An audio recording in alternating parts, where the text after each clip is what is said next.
So just in general, let's talk a little bit about your foreign policy positions then, because it sounds like you believe the U.S. government should intervene in situations like this. And I do know that in the past, when, for example, there was the mass killings going on in Iran, the U.S. government was very slow to react until the Persian population here in the United States took to the streets and were protesting, and then they took action.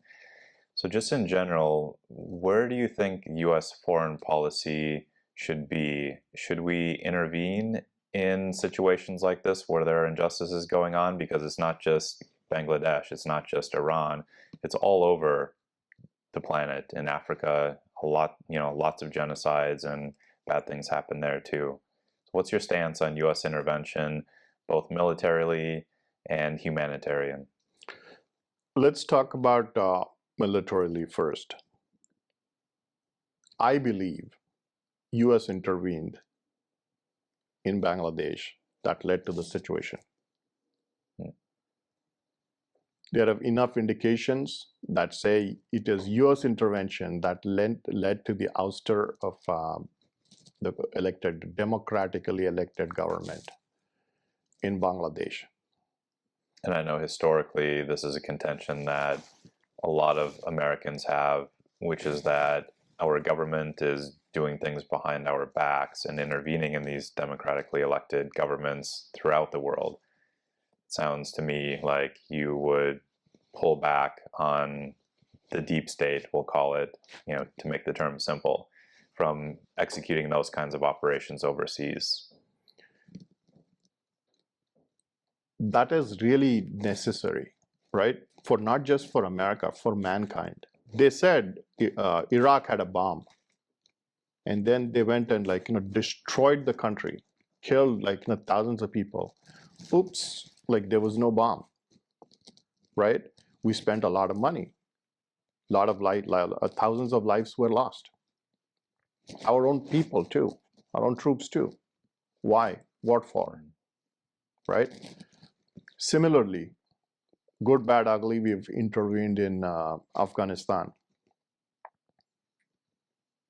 We had the most disgusting retreat in the history of the country. We ran. We left all our equipment and then we retreated. We ran. We put all of the people to so much suffering. This is not the right way to deal with the situation, right? They went into Afghanistan after 9/11 because they thought that's the easiest country to go pound. Mm-hmm. What about Pakistan? Osama was in Pakistan, right? Yeah. So they gave money to Pakistan. Sure. Right? So that's a weird policy. That was the most poorest of the poor countries that these guys went and invaded. We invaded. Why? Go do the right thing. If there are Saudis involved, we can't talk about them. Sure. Oh, because they're all powerful.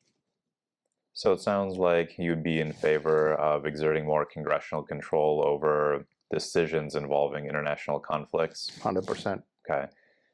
How would you put some kind of structure in place? Because I do know one of the contentions of a lot of people is that the executive branch is acting unilaterally in conflicts internationally without congressional approval to go to war in different places, because there are ways to circumvent needing to rely on a congressional decision to go to war in a certain place.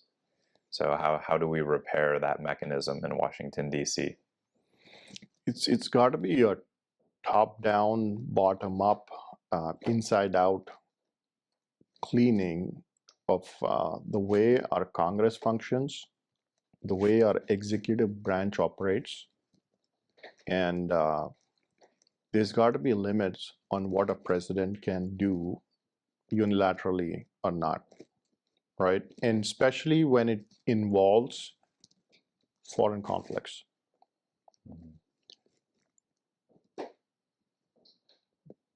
The control over the button is one, but we have to invest in our capabilities to be stronger.